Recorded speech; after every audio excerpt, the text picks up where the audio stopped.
CCTV. Ka East West Group of Institution Bangalore, ka khot admission nakamta ka nursing but paramedical course, ka bala ithu da ka Indian Nursing Council, ka buy admission ka badunatam, but she's pa percent ka jinyokam. Pila ru ban apply da ka education loan. U Sovendu Adhikari, ula bam Smai kum u Menteri Rangba jong ka West Bengal. Udai u baningkong nakaseng BGP ban shimti ya kashuki Menteri Rangba ha West Bengal. U Adhikari ula shimti ya kanika shuki na kanongyalam ka bajudan Hasanda jong ka Mamata Banerjee. Baro shikata udai u nongbut jong ka Mamata Banerjee. Hanrai ula let ya sno no bat ka BGP bat ula kani ya kashuki jong ka bat ula pelim hiru ya ka ha kanika election ka badang Shudep na Bhabanipur constituency. Ha kani Jingbam Smai jong u Adhikari la wan ban Sakhi lang do Menteri Rangba du kari u Narendra Modi u Menteri Katanat Kampo Ying u Amit Shah ki Menteri Rangba na ki jala bapher kuntup u Himanta Biswa Sarma u Menteri Rangba ka Assam bat u Conrad ki Sangma u Menteri Rangba ka Meghalaya lembat ki weipat ki he jong ka BGP. La penbam Smai u da ulat ka West Bengal u RN Ravi ha Brigade Parade Ground ha Kolkata. Ka BGP kala job keput ha West Bengal. Ha kabala job hadu arspa nyongot ki MLA na ki arspa khandai pesau teli ki constituency.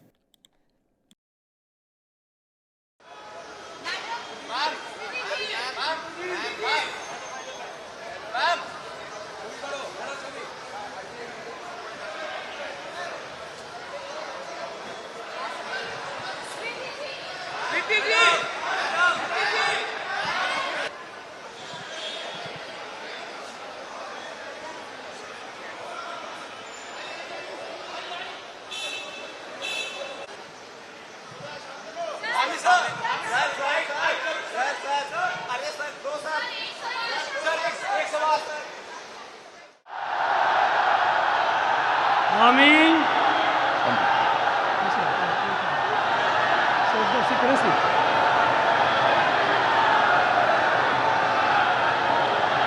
আমি শুভেন্দু অধিকারী ঈশ্বরের নামে শপথ করিতেছি যে পশ্চিমবঙ্গ রাজ্যের মুখ্যমন্ত্রী রূপে যে কোনো বিষয় যাহা আমার বিবেচনার জন্য আনিত হইবে বা আমি জ্ঞাত হইব তাহা মুখ্যমন্ত্রী রূপে আমার কর্তব্যসমূহের যথাযথ নির্বাহের জন্য যেরূপ আবশ্যক হইতে পারে তদ্গতিকে আমি প্রত্যক্ষ বা পরোক্ষভাবে কোনো ব্যক্তি বা ব্যক্তিগণের নিকট জ্ঞাপন করিব না বা প্রকাশ করিব না।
Mornings are always busy.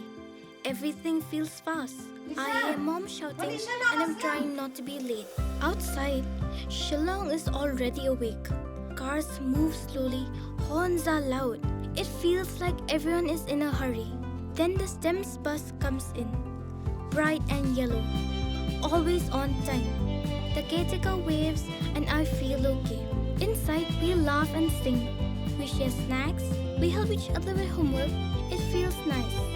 My parents know I'm safe through the STEMS app on mom's phone. Because this bus isn't just a ride. It takes us to school with friends and a little bit of hope. This is STEMS, our ride, our future.